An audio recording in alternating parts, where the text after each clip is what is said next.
अच्छा इधर है।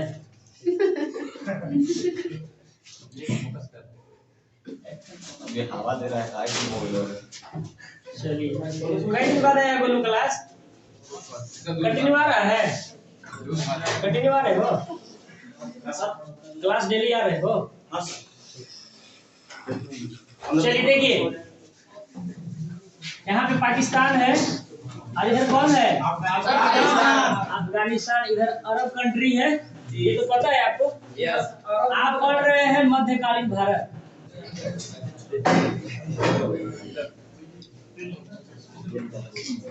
आज पहला क्लास है मध्यकालीन भारत का। भारत पे जो मध्यकालीन भारत जब शुरू हुआ तो इस पे दो तरह के आक्रमण हुए। एक अरबी आक्रमण हुआ और दूसरा तुर्की आक्रमण हुआ। देखिए क्लास में जब क्लास शुरू हो जाए ना तो बैग उठाई ना कीजिए, पूरा ध्यान यहाँ लगाइए तो क्लास में याद होगा, नहीं तो घरे बहुत टाइम लगेगा। भारत पे दो तरह के आक्रमण हुए, एक अरबी और एक तुर्की। सबसे पहले अरबी में किया था मोहम्मद बिन कासिम। मोहम्मद बिन कासिम प्रथम अरबी था मोहम्मद बिन कासिम, जिसने 712 ईस्वी में भारत पर क्या किया था? आक्रमण किया था। ठीक है जी। ये जब आक्रमण किया था तो यहीं पे सिंध प्रांत पड़ता है ना? इसने किस पे आक्रमण किया था? अरे भाई भारत यहीं से शुरू होता है, मतलब बॉर्डर है, बॉर्डर एरिया है। तो ये जो झारखंड है तो झारखंड में तो आएगा नहीं ना, पहले कहाँ आएगा? पंजाब पड़ेगा। तो सिंध प्रांत पर किया और वहाँ का राजा था दाहिर। ठीक है, तो इन लोग का मुख्य उद्देश्य भारत में क्या था? धन लूटना। सर पहले बिजनेस करना था।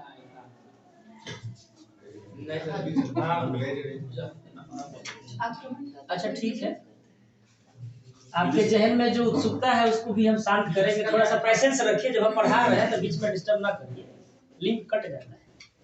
ठीक है, मोहम्मद बिन कासिम 712 ईस्वी में क्या किया? सिंध पे आक्रमण किया और वहां का शासक कौन था? दाहिर को पराजित किया और आसपास के एरिया को क्या किया? लूट लिया। इनका मुख्य उद्देश्य धन लूटना ही था और इनका एक और उद्देश्य था इस्लाम धर्म का प्रचार प्रसार करना। इस्लाम धर्म का क्या करना था? प्रचार प्रसार करना। ठीक है, इस्लाम धर्म नहीं ना पढ़े हैं अभी? नहीं, इसको पढ़ा देंगे। यहाँ तक स्पष्ट है। मोहम्मद बिन कासिम धन लूटता है और फिर वापस चला जाता है। तो जब आपसे क्वेश्चन पूछा जाएगा कि भारत पर प्रथम मुस्लिम आक्रमणकारी कौन था? मोहम्मद बिन कासिम। आक्रमणकारी मुस्लिम पूछेगा तो मोहम्मद बिन कासिम, लेकिन जब उसमें अरबी और तुर्की लगा देगा तब अरबी में मारिएगा मोहम्मद बिन कासिम, अब तुर्की में दूसरा कोई है। यहाँ तक बात स्पष्ट है। तुर्की में दो लोग आए, एक आया मोहम्मद गजनी, मोहम्मद गजनी, गजनी पिक्चर वाला नहीं, और एक आया मोहम्मद। अब दोनों को अच्छे तरीका से आप पढ़िए और दोनों के बीच में समझिए कि क्या क्या संबंध है। मोहम्मद गजनी सुबुक्तगिन का बेटा था, ठीक है, और सुबुक्तगिन का ससुर अल्पतगिन। यहाँ तक बात समझ में आ रही है? अब एक करके हम पढ़ाते हैं, यहाँ से हटा देते हैं। यहाँ तक बात समझ में आया ना? पहला अरबी कौन था? भारत पे कब आक्रमण किया? किस लिए आक्रमण किया? और इस्लाम धर्म का प्रचार करने के लिए। जब इसने भारत पर आक्रमण किया तो किस क्षेत्र में किया? सिंध पर किया। सिंधु ना जी, सिंध। और वहाँ का शासक कौन था? यहाँ तक बात स्पष्ट है। अब हम लोग तुर्की शासक को देखते हैं। तो सबसे पहले देखेंगे मोहम्मद गजनवी।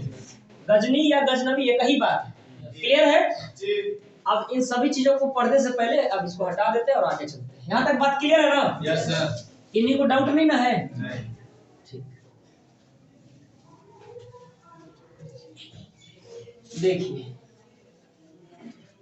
तुर्क में सबसे पहले आया गजनवी और गौरी। एक एक करके पढ़ेंगे तो पहले देखिए आप।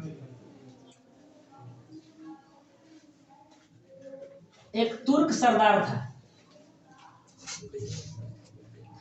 तुर्क सरदार था। ये कहाँ है पता है? अफगानिस्तान वाला है, ठीक है ना? वहीं पे एक तुर्क सरदार, तुर्क मतलब एक जाति होता है, तो तुर्क सरदार था अल्पतगिन। अल्पतगीन, ठीक लिखा है ना? अल्पतगीन तुर्क सरदार था अल्पतगीन। वो 932 ईस्वी में वहीं पे, मतलब कहाँ पे, अफगानिस्तान में गजनी साम्राज्य का स्थापना किया था। गजनी साम्राज्य का स्थापना किया था। और गजनी साम्राज्य की स्थापना करके राजधानी भी कहाँ बनाया था? गजनी को। राजधानी कहाँ बनाया था? गजनी को। तो गजनी समझ में आ गया होगा कि गजनी क्या है। गजनी एक जगह का नाम है, जगह का नाम है।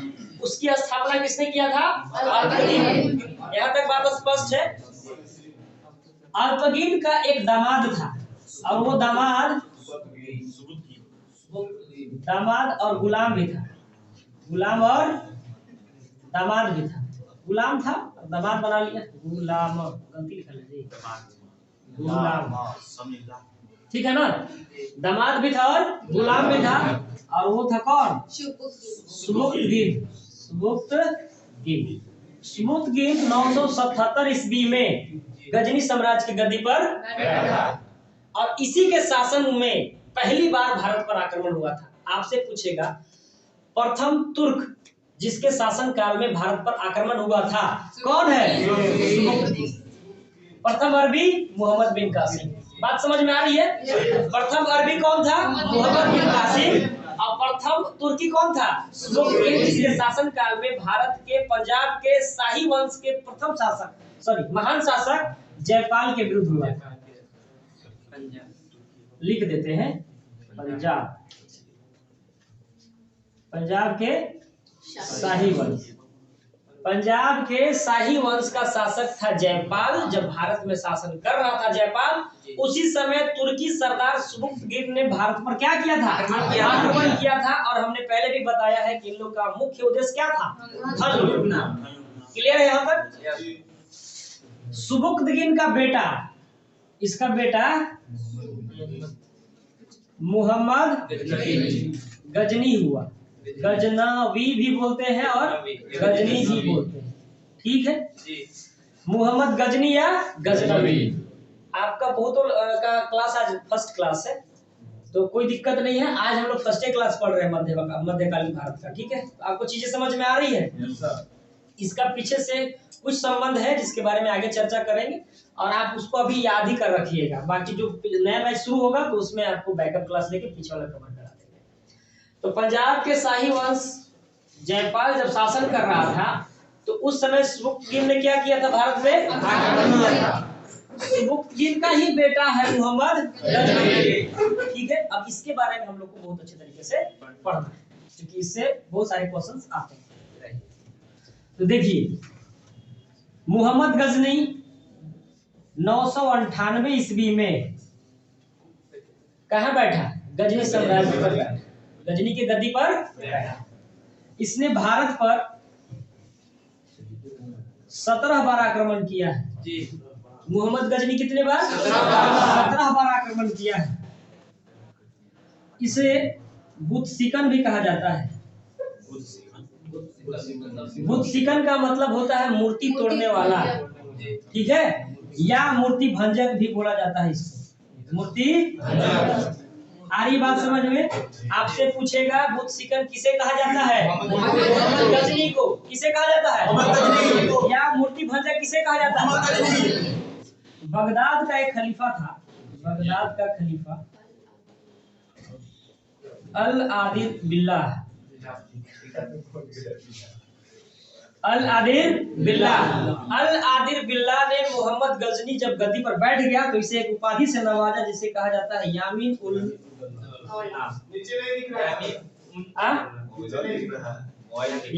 दौला। अच्छा कोई नहीं दिख रहा मोबाइल में, यामीन उल दौला या यामीन उल मिल्लाह, ये क्या है बता रहे।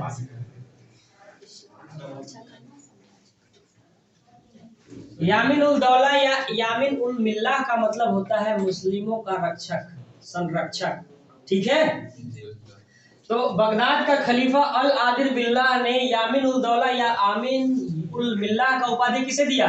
मोहम्मद गजनी को, ठीक है ना भाई? अब इसने आएगा नाम, वो राकेश मुकेश वाला कहानी खत्म हो गया। हाँ, अब इसने आएगा। वो सब खत्म हो गया, उपेंद्र, पृथ्वीराज, ये वो सब अभी खत्म हो गया। यहाँ तक बात समझ में आई? इसने 17 बार आक्रमण किया, लेकिन पहला आक्रमण 1000 ईस्वी में किया था। कब किया था? 1000 ईस्वी में। लेकिन सबसे ज्यादा फेमस सोमनाथ मंदिर वाला था। सोमनाथ मंदिर वाला आक्रमण था, वो किया था 1025। क्लियर है? सोमनाथ मंदिर पे कब आक्रमण किया था? और यहाँ से 20 लाख दिनार लूट के ले गया था। कितना? 20 लाख दिनार। 20 लाख दिनार। और दिनार को हमने पहले ही बताया था कि दिनार का मतलब होता है सोना। सोना को पहले क्या बोला जाता था? दिनार। तो 20 लाख दिनार लूट कर ले जा रहा था, तो रास्ते में जाट ने इसे लूट लिया। जाट समझते हैं? पंजाबी लोग। जाटों ने इसे क्या कर लिया? लूट लिया। कुछ संपत्ति लूट के ले जा रहा था। तो लूटल के यहाँ लूट, जैसे चोर है, चोर के घर में चोरी कर दीजिएगा तो कहीं कंप्लेन नहीं होगा। जैसे मान लीजिए कोई चुरा लिया सामान, चुरा के रख ले है, और आप ओकरा घर से उठा के ले आया, चोरी करके ले आया, बिना बतौले ले आना भी चोरी है ना। तो उठा के उसके यहाँ से ले आए, तो वो कहाँ कंप्लेन करेगा? वो अपने चोरी जाएगा पुलिस स्टेशन में कि भाई मेरा सामान चोरी हो गया है, कल हम चुरा के वहां से लाए थे, बोला। ऐसा तो करेगा नहीं। तो ये जब सामान लूट के ले जा रहा था, तो बीच में जाट लोग, इधर से ना पार होएगा, ये ना रास्ता था। इधर से जब पार हो रहा, तो जाटों ने क्या कर दिया? इस पर आक्रमण कर दिया। आक्रमण करके कुछ संपत्ति से लूट लिया। जब ये वापस चला गया, तो इसका मूड फिर बना, कहा कि रुको। आखिरी आक्रमण इसने कब किया? 1027 ईस्वी में। किसके विरुद्ध? जाटों के विरुद्ध। जाटों के विरुद्ध। किसके विरुद्ध किया? जाटों के विरुद्ध। और जाटों के विरुद्ध जब आक्रमण किया, तो इनको भी परास्त किया और फिर वापस लौट गया। जब लौटा, इसकी मृत्यु हो गई 1030 ईस्वी में। मृत्यु कब हो गई? 1030 ईस्वी। यहाँ तक कि इनको कोई परेशानी या कोई सवाल है तो आप बेझिझक कर सकते हैं। हाँ जी, जाट एक संप्रदाय है, एक समुदाय है। लड़ाई कहाँ पे हुई थी सर? कौन? रास्ता में। रास्ता में उसने डायरेक्शन। जैसे मान लीजिए हम सामान यहाँ से चोरी करके बैंक से ले जा रहे हैं, या कोई लड़का ले जा रहा है, तो जाट लोग आसरा देखेगा, तो फील्डवा में आएगा तो वही मार काट होगा। रोडवे पर लूट लिया। उसके फिगर के माध्यम से बताइए ना। देखिए, जब गजनवी यहाँ से ले जा रहा था ना वापस, तो यहीं पे पंजाब और हरियाणा का एरिया है जहाँ पे जाट समुदाय का लोग रहते हैं। जब ये ले जा रहा था, तो गुजरात में हमने बताया था कि यहाँ सोमनाथ मंदिर है। इधर से जब इधर ले जा रहा था, तो यहीं पे आक्रमण किया, और आक्रमण करके क्या किया? लूट लिया। आई बात समझ में? लूट लिया। और लूटने के बाद कहा कि ठीक है, कोई बात नहीं, लूट लो। फिर वापस चला गया। इन लोगों का मुख्य उद्देश्य लूटना था, कहीं साम्राज्य पे अपना विस्तार करना नीति था ही नहीं। तो ये लोग लूट कर ले गया मोहम्मद गजनवी। फिर जब वापस गया, तो फिर आया कब? 1027 ईस्वी में, जो कि मोहम्मद गजनवी का या गजनी का आखिरी आक्रमण था। और इसकी मृत्यु कब हो गई? 1027 ईस्वी में गजनी में। यहाँ तक बात स्पष्ट है जी? 27 नहीं किया। इसके बाद 1030 ईस्वी में क्या हो गया? मृत्यु हो गया। अब समझिए, गजनी साम्राज्य में, गजनी साम्राज्य समझ में आ गया? गजनी साम्राज्य की स्थापना किसने किया था? अल्तगिन ने। किसने किया था? अल्तगिन ने। अल्तगिन का दामाद और गुलाम कौन था? सुबुक्तगिन 977 ईस्वी में गद्दी पर बैठा, और बैठने के बाद उसने भारत पर पहली बार आक्रमण, यानी तुर्की आक्रमण पहली बार सुबुक्तगिन के शासनकाल में हुआ था, पंजाब के शाही वंश जयपाल के विरुद्ध। ठीक है। और उसी का बेटा, मतलब किसका? सुबुक्तगिन का ही बेटा है मोहम्मद गजनी। मोहम्मद गजनी ने क्या किया कि 998 ईस्वी में गद्दी पर बैठा। और बैठने के बाद उसने, मतलब पूरे अपने कार्यकाल में ऐसा बताया गया है कि उसने भारत पर कुल कितनी बार आक्रमण किया? तो ये धन लूटना इसका मुख्य उद्देश्य था। इस्लाम धर्म का प्रचार करना भी उद्देश्य था, और मूर्ति तोड़ना, मूर्ति तोड़ता था लाकर। जब लूटपाट करता था तो लूट के तोड़ फाड़ के ले जाता। जो सोना का मूर्ति है, तोड़ ताड़ के ले जाता, बोरा में बंद करके। इसीलिए इसे मूर्ति भंजक भी या बुत शकीर भी कहा जाता है। क्लियर है यहाँ तक? बगदाद का एक खलीफा है जिसका नाम है अल आदिल बिल्लाह। उसने यामीन उल दौला या यामीन उल मिल्लाह का उपाधि दिया है, जिसका मतलब होता है मुस्लिमों का संरक्षक। ठीक है। मोहम्मद गजनी भारत 17 बार आक्रमण किया, तो यहाँ का कोई नहीं लड़ता था। लड़ता था, हार न जाता था, इसको लूट लाट के ले जाता था। आया, लूट ले लिया। युद्ध तब होता जब इसको साम्राज्य का अपना विस्तार करना होता। इस बारे में तो आप पिछले इतिहास में पढ़ चुके हैं जी। पहला आक्रमण इसने कब किया? 1000 ईस्वी में। सबसे फेमस बहुत बार किया, 17 बार किया ना, लेकिन सबसे फेमस कौन हुआ? क्योंकि इसमें धन तो लूटने किया, मंदिर को भी लूटा। और मंदिर एक सेंसिटिव एरिया ना, जैसे मंदिर और मस्जिद को लूट ले तो सेंसिटिव हो जाता है। आपके घर को लूट ले उतना प्रचार नहीं होगा जितना आप मंदिर को लूट लिया जाए। मंदिर में अगर सोना की मूर्ति है और थोड़ा सा टुकड़ा काट के कोई ले जाए तो देखिए सवेरे 144 धारा लागू हो जाएगा। लेकिन आपके घर में 144 होता है जब चोरी होता है? तो नहीं होता है। तो सबसे फेमस कौन सा हुआ? सोमनाथ मंदिर 225 वाला। उसने 20 लाख दिनार लूट कर ले गया। जब ले जा रहा था तो बीच रास्ते में जाटों ने क्या कर लिया? सामान लूट लिया। इसलिए जाटों के विरुद्ध 1027 ईस्वी में क्या हुआ? आक्रमण कर दिया। और 1030 ईस्वी में इसकी क्या हो जाती है? अपने आप ही हाँ अपने यहाँ 1030 ईस्वी में इसकी मृत्यु हो जाती है। गजनी साम्राज्य के अंदर, साम्राज्य समझ रहे? गजनी साम्राज्य के अंदर ही एक गौर राज्य था। गौर एक छोटा सा राज्य था। आ रही बात समझ में? और गुलाम होते चल रहा था। जो सेनापति होता था लगभग गुलाम होता था। अभी देख रहे ना, सुबुकमुन ये क्या था? गुलाम। इसका बेटा हुआ, बेटा का फिर वंशज चल रहा है तो चलते चलते आगे गुलाम भी हुआ। सर इसका महमूद गजनी भी नाम था, वो मोहम्मद गौरी था। अच्छा गजनी लिखा है ना? लेकिन महमूद तो क्या हो जाएगा? मोहम्मद गौरी मोहम्मद गौरी है, महमूद गजनी भी है। अरे एक ही बात है यार, महमूद लिख दे या मोहम्मद लिख दे तो क्या हो जाएगा? ये लिखल है कि ना? हाँ वो लिखा है। सुधार फालतू बात मत कर। ना हम गलत कर पढ़ाएंगे, दो गजनी लिखा है। अरे यार गजनवी लिखा है ना? जी सर, ठीक है सर। कभी भी एग्जाम में गजनवी या गजनी ही लिखेगा। जी ठीक है। फिजूल का सवाल, ऐसा सवाल करिए जो एग्जाम से रिलेटेड है। तो ये सब थेथोलॉजी है ना, वो क्लास नहीं चल रहा। सवाल नहीं सर, नाम गलत। कहाँ गलत है मेरे भाई? महमूद गजनी एक सेकंड एक सेकंड। इसका मतलब क्या होता है? सर वो कंपल्सरी है, लेकिन महमूद का भाई मैंने क्या होता है? सर मोहम्मद है ना, वो कंपल्सरी है, लेकिन महमूद कंपल्सरी नहीं है। वो नाम का कोई रख सकता है, नहीं भी रख सकता। अच्छा ठीक है, हमसे क्लास के बाद मिलिएगा। देखिए हम रिलीजियस पे नहीं जाना चाहते हैं, वरना अभी हम आपका बता देते कि क्या है ना? आगे बढ़े। लेकिन अभी क्लास चल रहा है, अभी बाद में बात करेंगे। आइए देखिए, गजनवी साम्राज्य के अंदर में एक छोटा सा राज्य था गौर। गौर का शासक बना शहाबुद्दीन मोहम्मद गौर।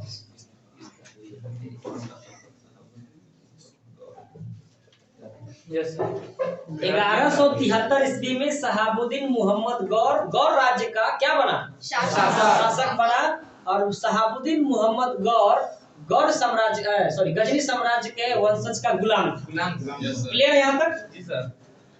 शहाबुद्दीन मोहम्मद गौर 1173 ईस्वी में क्या किया? गौर पर शासन किया। शहाबुद्दीन मोहम्मद गौर इसके राज्य का नाम था, इसलिए गौर कहा गया। बाद में आगे चलकर गौरी।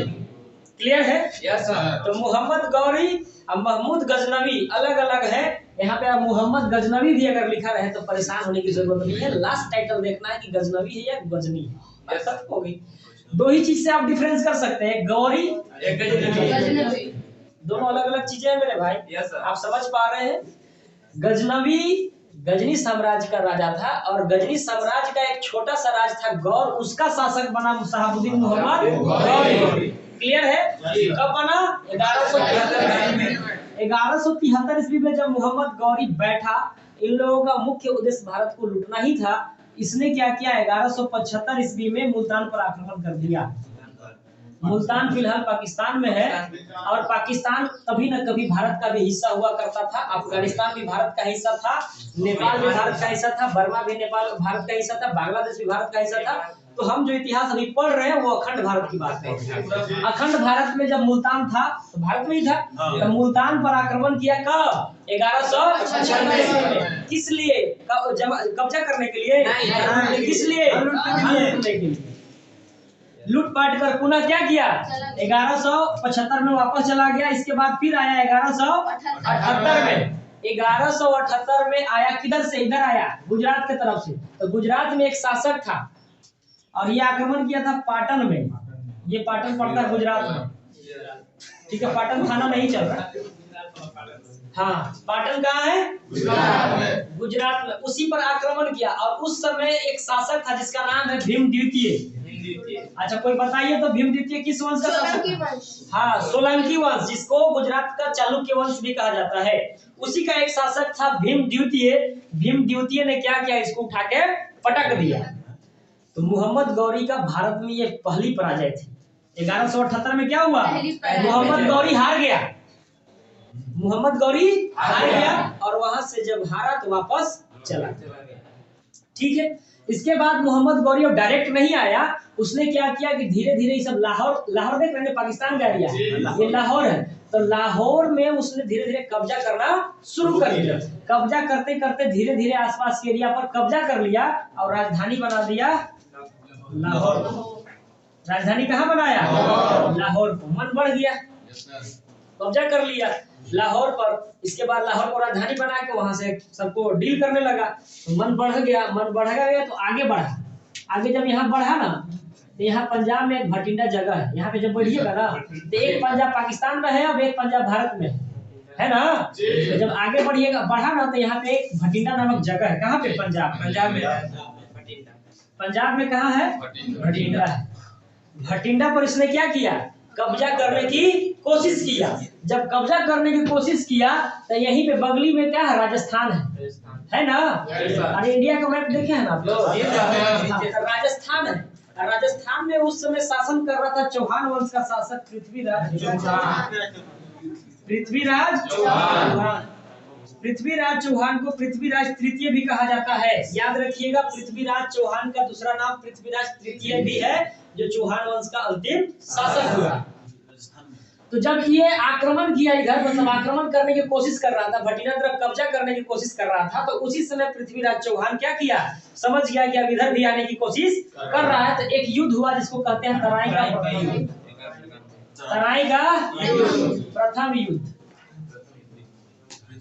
प्रथम युद्ध हुआ 1191 में। तराई का प्रथम युद्ध 1191 ईस्वी में हुआ मोहम्मद गौरी और पृथ्वीराज चौहान में। अब पृथ्वीराज चौहान और मोहम्मद गौरी के बीच में हुआ, जिसमें गौरी की क्या होगा? हार।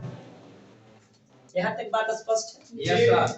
इस दौरान हमने आपको बताया था कि एक गढ़वाल वंश भी था जिसको राठौर वंश कहते हैं। उसी का एक शासक था राजा जयचंद। राजा जयचंद की एक बेटी थी संयोगिता। संयोगिता का जब स्वयंवर हो रहा था तो सब राजा जुटे हुए थे। आपको बताए ना, सारा वंश तो बता दिए हैं आपको। चौहान वंश, ये वंश, वो वंश, मैत्रक वंश, प्रतिहार वंश, सारा कुछ बता दिया। चंदेल चालुक्य सब बताए हैं। तो सभी जगह के राजा जुमे हुए थे। स्वयंवर चल रहा। स्वयंवर समझते हैं ना? जैसे यहाँ से यहाँ एक से एक काबिल बर लोग बैठल है, कोई नौकरी वाला, कोई बिना नौकरी वाला, कोई बिजनेस वाला। और उधर से एक लड़की आती है खूबसूरत और देखती है कि 50 रुपए में कौन हमारे लायक है, ठीक है। और जेकरे में वो माला पहना देती है वही उनका जीवन साथी हो जाता है। तो वही प्रोसेस चल रहा था। राजा जयचंद के दरबार में जो राठौर वंश का शासक था, उसी के बेटी थी संयोगिता। तो संयोगिता जब वर लेके ऐसे माला लेके निकलने ही वाली थी, तो पृथ्वीराज चौहान को ऐसा लगा कि मामला बिगड़ जाएगा। देखा उसके खूबसूरती से मंत्र मुग्ध हो गया। अब उसको लगा कि अगर गले में मेरा माला नहीं पड़ा तो दोनों लायक न रह जाएंगे, जिंदगी मेरा ऐसे ही बर्बाद हो जाएगा। तो उसने फटाक से डिसीजन लिया, कहा कि इसको खाइए के लिए चलते हैं। तो यूं फटाक से उसको क्या किया? किडनैप कर लिया, उसका अपहरण कर लिया और संयोगिता को लेके वो चला गया। तो राजा जयचंद बड़ा टेंशन में था, कोई पार्टनर नहीं था। राजा जयचंद थोड़ा कमजोर था पृथ्वीराज चौहान की अपेक्षा, तो उसको कोई वैसा मिल नहीं रहा था कि इसको हराया जा सके। इसको एक मौका मिल गया मोहम्मद गौरी से। पहली बार तो ये हार गया, राजा जयचंद का बेटी भी ले गया। अब ये दोनों हारल है, ओकर बेटी लेके भागल है। दोनों मिल गया, अब सोचा कि दोनों मिल के बदला लेंगे। भाई दुश्मन का दुश्मन क्या होता है कि दोस्त होता है। दुश्मन का दुश्मन दोस्त। तो हाई क्या किया? अब ओकरा से मिला, राजा जयचंद से मिल गया। वो मिल के एक युद्ध हुआ, तराई का द्वितीय युद्ध। तराई का द्वितीय युद्ध। कौन युद्ध हुआ? द्वितीय युद्ध हुआ 1192 में। एक साल भी जाके तैयारी किया और इसी बदले की भावना में चल रहा। इसमें क्या किया, पृथ्वीराज चौहान को हरा दिया। पृथ्वीराज चौहान या तृतीय को क्या कर दिया, हरा दिया। अब आंख फोड़ के इसको खत्म कर दिया।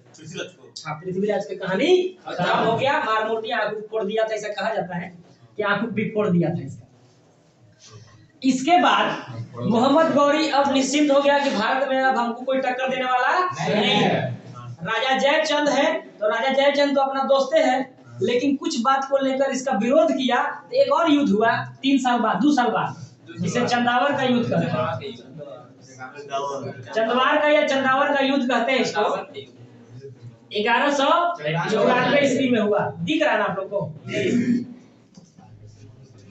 चंदावर का युद्ध हुआ 1194 ईस्वी में मोहम्मद गौरी और राजा जयचंद के बीच। इसमें क्या किया, जयचंद को पराजित कर दिया। हाँ, दोस्त इसमें क्या किया, राजा जयचंद को पराजित किया। यहाँ तक क्लियर है? Yes sir. चूंकि मोहम्मद गौरी का भी मुख्य उद्देश्य धन संपत्ति को लूटना था, लूट कर वापस जाना था, गौर ले जाना था इसको। ठीक है, जब ये वापस जाने लगा तो इसका, ये जब आया था तो इसका एक सेनापति भी था जिसका नाम है बख्तियार खिलजी।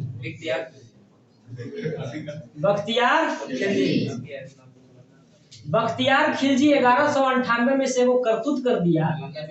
नालंदा विश्वविद्यालय जो कुमार गुप्त के द्वारा बनाया गया था, याद है ना? हाँ, नालंदा विश्वविद्यालय को इसने क्या कर दिया, नालंदा विश्वविद्यालय।